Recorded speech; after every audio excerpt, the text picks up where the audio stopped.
എല്ലാ പ്രിയപ്പെട്ട പ്രേക്ഷകർക്കും നാച്ചുറൽ ട്രാവൽ ലവേഴ്സ് ബ്ലോഗ് നാലു ട്രാവലിയുടെ പുതിയൊരു വീഡിയോയിലേക്ക് ഹൃദയം നിറഞ്ഞ സ്വാഗതം. കോടമഞ്ഞ് നിറഞ്ഞു നിൽക്കുന്ന ഈ വനപാതയിലൂടെ ഞങ്ങൾ ഇന്ന് വെളുപ്പിനെ യാത്ര ചെയ്യുന്നത് അച്ചൻകോവിൽ ക്ഷേത്രവും അതിൻ്റെ പരിസര പ്രദേശവും ഷൂട്ട് ചെയ്യാനായിട്ടാണ്. അപ്പോൾ വീഡിയോ ഇഷ്ടപ്പെട്ടു കഴിഞ്ഞാൽ ലൈക്ക് ചെയ്യുക, ഷെയർ ചെയ്യുക, നിങ്ങളുടെ വിലയേറെ അഭിപ്രായങ്ങളും നിർദ്ദേശങ്ങളും കമൻ്റായിട്ട് രേഖപ്പെടുത്തുക. കാഴ്ചയ്ക്ക് വളരെ മനോഹരമാണെങ്കിലും ഇതുവഴിയുള്ള യാത്ര ഒരല്പം ബുദ്ധിമുട്ടേറിയതാണ്. കാരണം വീതി കുറഞ്ഞ റോഡും അതുപോലെ മിക്കയിടങ്ങളിലും ഈ കാണുന്ന അവസ്ഥയിൽ പൊട്ടിപ്പൊളഞ്ഞാണ് കിടക്കുന്നത്. ഇതുവഴി ധാരാളം വാഹനങ്ങൾ പോകുന്നൊരു റൂട്ടാണ്. പുനലൂർ ബസ് സ്റ്റാൻഡിൽ നിന്നും KSRTCയും ഫാസ്റ്റും ഒക്കെ ഇതുവഴി തമിഴ്നാട്ടിലേക്ക് പോയി വരുന്നുണ്ട്. തമിഴ്നാട്ടിലേക്ക് എളുപ്പം എത്താവുന്ന ഒരു ഷോർട്ട് കട്ട് റോഡ് കൂടിയാണിത്. നല്ല രീതിയിൽ കോട ഇറങ്ങി നിൽക്കുന്നതുകൊണ്ട് കുറച്ച് ഉള്ളിലേക്ക് വന്യമൃഗങ്ങളൊക്കെ നിന്ന് കഴിഞ്ഞാൽ നമുക്കത് കാണാൻ പറ്റത്തില്ല. അങ്ങനെ എന്തെങ്കിലും കാണാൻ കിട്ടുകയാണെങ്കിൽ അതുകൂടി പകർത്താം എന്ന് പറഞ്ഞുകൊണ്ടാണ് നമ്മൾ യാത്ര ചെയ്യുന്നത്.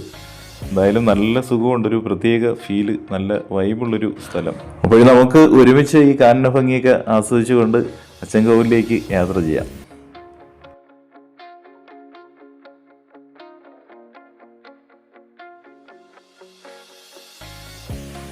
ഇവിടെ ഏതോ ഒരു പ്രത്യേക ടൈപ്പ് വൃക്ഷത്തൈകളൊക്കെ പ്ലാന്റേഷൻ ചെയ്തിട്ടുണ്ട്. അത് ഏതെന്നറിയില്ല, അറിയാവുന്നവരുണ്ടെങ്കിൽ ഒന്ന് കമൻറ്റ് ചെയ്തേക്കണം.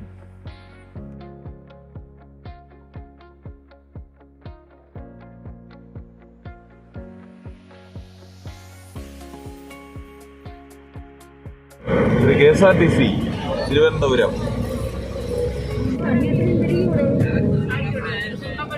ദുർഗാദേവി ക്ഷേത്രം, കോട്ടക്കയം ക്ഷേത്രമുണ്ട്, ശ്രീ മഹാദേവർ ക്ഷേത്രം. പോകുന്ന വഴിയിൽ ചെറിയ ക്ഷേത്രങ്ങളും വനത്തിനുള്ളിൽ ഇതുപോലെയുള്ള ചെറിയ ജംഗ്ഷനുകളൊക്കെ ഉണ്ട്. അതൊക്കെ നല്ല രസമുള്ളൊരു കാഴ്ചയാണ് കേട്ടോ. ഇവിടെ ഇറങ്ങി ഒരു ചായയൊക്കെ കുടിച്ചിട്ട് പോകണം. ഇന്നലെ രാത്രിയിലോ രാവിലെയോ ഒക്കെ നല്ല മഴ പെയ്തു എന്ന് തോന്നുന്നു. ഇവിടെ റോഡിലൊക്കെ നിറയെ വെള്ളമാണ്.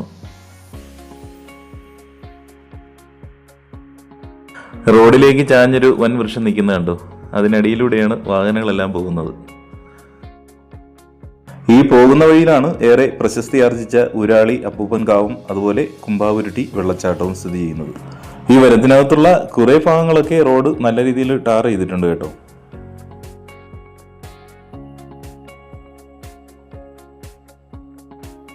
അങ്ങനെ ഞങ്ങൾ ഏകദേശം 45 കിലോമീറ്ററോളം പുനലൂർ അലിമുക്കിൽ നിന്നും വനപാതയിലൂടെ യാത്ര ചെയ്ത് ഒരുപാട് നാളായി വരണമെന്ന് ആഗ്രഹിച്ചിരുന്ന അച്ചൻകോവിൽ ശ്രീ ധർമ്മശാസ്ത്ര ക്ഷേത്രത്തിലെത്തിയിരിക്കുകയാണ്.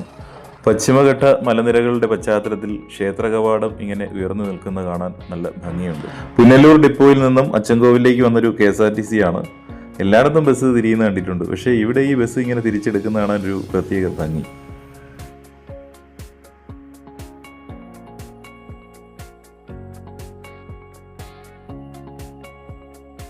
ഇനി നമുക്ക് ക്ഷേത്രത്തിൻ്റെ ഏതാനും കാഴ്ചകളൊക്കെ കാണാം. അതിനോടൊപ്പം അറിയാവുന്ന ചില കാര്യങ്ങളൊക്കെ പറഞ്ഞു പോകാം. കൊല്ലം ജില്ലയിലെ പത്തനാപുരം താലൂക്കിൽ സ്ഥിതി ചെയ്യുന്ന ദേവാലയമാണ് അച്ചൻകോവിൽ ശാസ്താ ക്ഷേത്രം. കേരളത്തിൻ്റെ സുരക്ഷിതത്വത്തിനു വേണ്ടി പരശുരാമൻ സ്ഥാപിച്ചതാണ് ഈ ക്ഷേത്രമെന്നാണ് ഐതിഹ്യം. എന്നാൽ ഒരു തീർത്ഥാടന കേന്ദ്രം എന്ന നിലയിൽ മലയാളികളേക്കാൾ തമിഴ്നാട്ടിലുള്ള ഭക്തന്മാരെയാണ് ഇവിടം കൂടുതൽ ആകർഷിച്ചു വരുന്നത്. ആരണ്യ ശാസ്താ ക്ഷേത്രങ്ങളിൽ ഒന്നായ ഇവിടെ ഗൃഹസ്ഥാശ്രമിയായ ശാസ്താ സങ്കല്പമാണ്. പത്നി സമേതനായ ശാസ്താവിൻ്റെ പ്രതിഷ്ഠ നടന്നത് കൊല്ലവർഷം 1106 മകരം 12-നാണ്. ഈ ക്ഷേത്രത്തിനെ പറ്റി വളരെ പ്രസിദ്ധികരമായ വിശ്വാസം എന്ന് പറയുന്നത് വിഷപ്പാമ്പുകൾക്ക് ഒരു പ്രതിവിധിയായാണ് ഈ ക്ഷേത്രം അറിയപ്പെടുന്നത്. ഇവിടെ വന്ന് പ്രാർത്ഥിച്ചാൽ എത്ര വിഷമുള്ള പാമ്പിൻ്റെ കടിയേറ്റാലും സുഖപ്പെടുമെന്നാണ് ഇവിടുത്തുകാരുടെ വിശ്വാസം. എന്തായാലും നമുക്ക് അതിനെപ്പറ്റിയൊക്കെ മറ്റാരോടെങ്കിലുമൊക്കെ ചോദിച്ച് മനസ്സിലാക്കാം. ഈ ക്ഷേത്രത്തിൻ്റെ മുകളിലായിട്ട് ഒരു മയില് പീലി വിടർത്തി ആടുന്നുണ്ട്. അതെന്തായാലും കൊള്ളാം, നല്ല ഭംഗിയുണ്ട്. ഞാനധികം ക്ഷേത്രത്തിനകത്തേക്ക് കയറിയൊന്നും ഷൂട്ട് ചെയ്തില്ല. ഇനി നമുക്ക് ക്ഷേത്രത്തിൻ്റെ പുറത്തൊക്കെയുള്ള മറ്റു കാഴ്ചകളും ദൈവിക സങ്കല്പങ്ങളും ഒക്കെ ഒന്ന് കണ്ടുവരാം.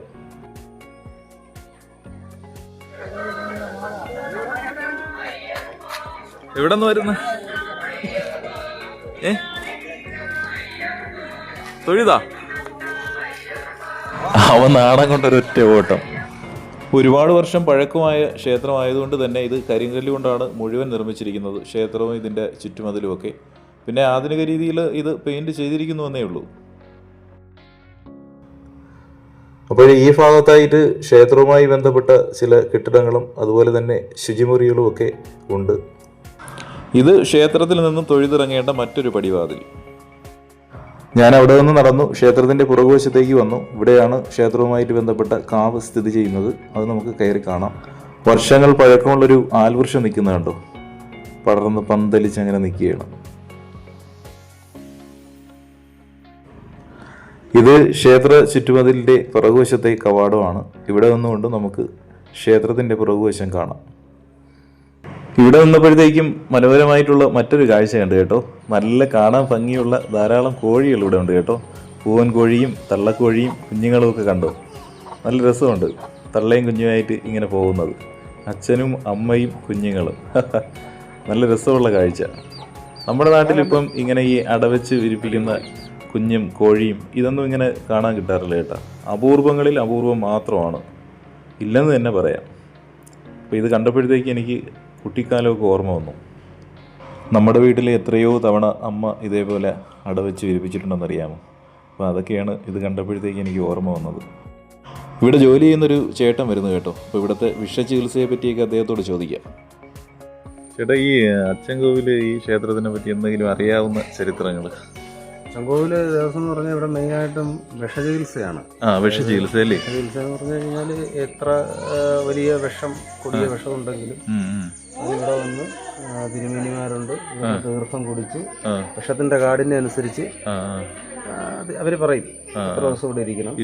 ഇവിടുത്തെ നേദ്യം കഴിച്ച് ഇവിടുത്തെ തീർത്ഥം ശ്രീകോവിലിന്ന് കൊടുക്കുന്ന പ്രസാദം അത്രയും സേവിച്ച് കഴിയുമ്പോഴേക്കും അത് മാറി സുഖമായിട്ട് പോകുന്നവരെയാണ് നമ്മൾ കണ്ടിട്ടുള്ളത്. ഈ കഴിഞ്ഞ ഇടയ്ക്ക് ഗുജറാത്തിൽ നിന്ന് ഒരാൾ വന്നിട്ടുണ്ടായിരുന്നു. ഗുജറാത്തിൽ നിന്ന് ഒരാൾ വന്ന്, പേര് ഞാൻ കൃത്യമായിട്ട് ഓർക്കുന്നില്ല. അപ്പൊ അദ്ദേഹം ഇതുപോലെ വന്ന് വിഷം ചികിത്സ നടത്തി ഇവിടെ വന്നവരെല്ലാവരോടും പറഞ്ഞിട്ടൊക്കെയാണ് പോയത്. ഞാനതിന്റെ വീഡിയോ ഒക്കെ കണ്ടല്ലേ.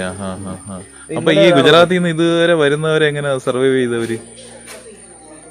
അത് പുള്ളി അവിടെ ചികിത്സ നടത്തിക്കൊണ്ടിരിക്കുന്ന സമയത്ത് എങ്ങനെയോ ഈ ക്ഷേത്രത്തിനെ കുറിച്ച് അറിഞ്ഞു. സോഷ്യൽ മീഡിയ വഴിയോ എങ്ങനെയോ അറിഞ്ഞ് ഇവിടെ വന്നു. ഇവിടെ വന്നത് ഒരു നല്ല രീതിയിലൊന്നും അല്ലായിരുന്നു, അവസ്ഥയിലായിരുന്നു. പക്ഷെ തിരിച്ചു പോയത് തുള്ളിച്ചാടി അങ്ങനെയാണ് പോയത്. അപ്പൊ ഇന്നലെ ഒരാള് ഒരു പ്രായ ഒരു ലേഡി വന്നിട്ടുണ്ടായിരുന്നു, തൊഴിലുറപ്പ് പണിക്ക് പോയിട്ട്. അപ്പം അതുപോലെ പാമ്പ് കടിച്ച് ഇന്നലെ ഒരു ദിവസം കഴിഞ്ഞ് അവിടെ ഇരിപ്പുണ്ടായിരുന്നു. തോന്നുന്നൊക്കെ സുഖമായി പോയി. അതായത് കാടിനെ അനുസരിച്ച്. അപ്പൊ എത്ര പാതിരാത്രിയിലാണെങ്കിൽ പോലും ഇവിടെ വന്ന് വിളിച്ചാൽ, വിഷ ചികിത്സയ്ക്കാണ് വരുന്നത്, വന്ന് വിളിച്ചാൽ നട തുറക്കണം. അപ്പൊ ഇവിടെ തിരുമേനിമാര് 2-3 മേൽശാന്തിമാരുണ്ട്. അതിനകത്ത് 2 പേര് മിനിമം ഇവിടെ കാണും. 2-3 ജീവനക്കാരും കാണും. ഫുൾ ടൈം കാണും. പിന്നെ ഇവിടുത്തെ പ്രത്യേകത എന്ന് പറഞ്ഞാൽ ഇവിടെ അമ്മങ്കാവ് എന്ന് പറഞ്ഞൊരു കാവുണ്ട്. ആ കാണുന്നത് അവിടെ ചൊവ്വ വെള്ളി ദിവസങ്ങളിൽ ഇതാണ് അമ്മങ്കാവ് അല്ലേ? അപ്പോൾ ഈ ക്ഷേത്രത്തില് വിഷ ചികിത്സയുമായിട്ട് ബന്ധപ്പെട്ട് ആ ചേട്ടൻ കണ്ടതും കേട്ടതുമായിട്ടുള്ള കാര്യങ്ങളാണ് ഞങ്ങളോട് പങ്കുവച്ചത്. ഇവിടെ വനമായതുകൊണ്ട് തന്നെ ധാരാളം പന്നിയൊക്കെ ഉണ്ട് കേട്ടോ. അപ്പോൾ ഈ ക്ഷേത്രത്തിൽ നിന്ന് പുറത്തേക്ക് കളയുന്ന വേസ്റ്റ് തിന്നാനായിട്ട് 2 പന്നി ഇവിടെ വന്നിരിക്കുന്നുണ്ടോ.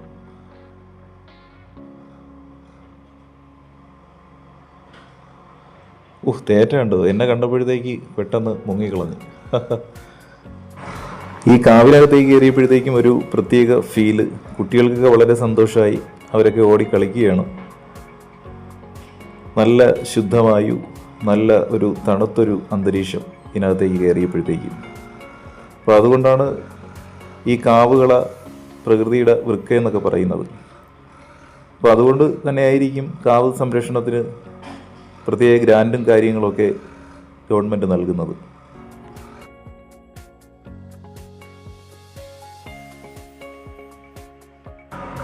ഇവിടെ ഈ ആലിൻ്റെ ചുവട്ടിലായിട്ട് ധാരാളം കല്ലുകൾ ഇങ്ങനെ അടുക്കുകളായിട്ട് വെച്ചിട്ടുണ്ട് കേട്ടോ.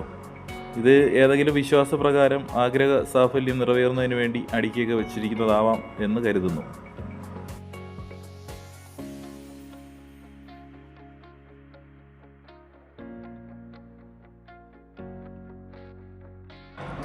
ഞാനങ്ങനെ കാവിൻ്റെ അവിടെ നിന്നും മുൻവശത്തെ ഈ റോഡ് സൈഡിലേക്ക് വന്നു. ഇവിടെ കടകളൊക്കെ ആക്റ്റീവായി വരുന്നതേ ഉള്ളൂ. അതിവിശാലമായിട്ടുള്ളൊരു സ്റ്റേജ് ഉണ്ട്. നമുക്കെന്തായാലും ഇതുവഴി നടന്ന് ഇതിനപ്പുറത്തൊരു കറുപ്പസ്വാമി ക്ഷേത്രമുണ്ട്, അതും കൂടി കണ്ടിട്ട് വരാം. അപ്പോൾ ഈ കാണുന്നതാണ് കറുപ്പസ്വാമി ടെമ്പിള്. ഞാനെന്തായാലും അകത്തേക്കൊന്നും കയറുന്നില്ല, പുറത്തുള്ള കാഴ്ച ഇതാണ്. ഇവിടെ അടിപൊളി വൈബുള്ളൊരു ഗവൺമെൻറ് LP സ്കൂളുണ്ട് കേട്ടോ. എനിക്ക് ഒരുപാട് ഇഷ്ടപ്പെട്ടു. അടിപൊളി സ്കൂള്, അടിപൊളി നല്ലൊരു ഫീലുള്ളൊരു സ്കൂള്. നമുക്കപ്പോൾ ഈ റോഡിലൂടെ ഒരല്പം നടക്കാം. ഇനി മുന്നോട്ട് പോയിട്ടൊരു ചായയൊക്കെ കുടിക്കാം. ഇവിടെ ഈ കടയിൽ മുക്കുറ്റി കൊണ്ട് ധാരാളം മാലയൊക്കെ കെട്ടി വെച്ചിട്ടുണ്ട്. അപ്പം ഏതോ ദേവന് ഇത് പ്രധാനപ്പെട്ട അഭിഷേകമാണ് എന്നാണ് അദ്ദേഹം പറയുന്നത്. എന്തായാലും എല്ലാ പൂജാ സാധനങ്ങളുമൊക്കെ ഈ കടയിൽ വാങ്ങാനായിട്ട് കിട്ടും.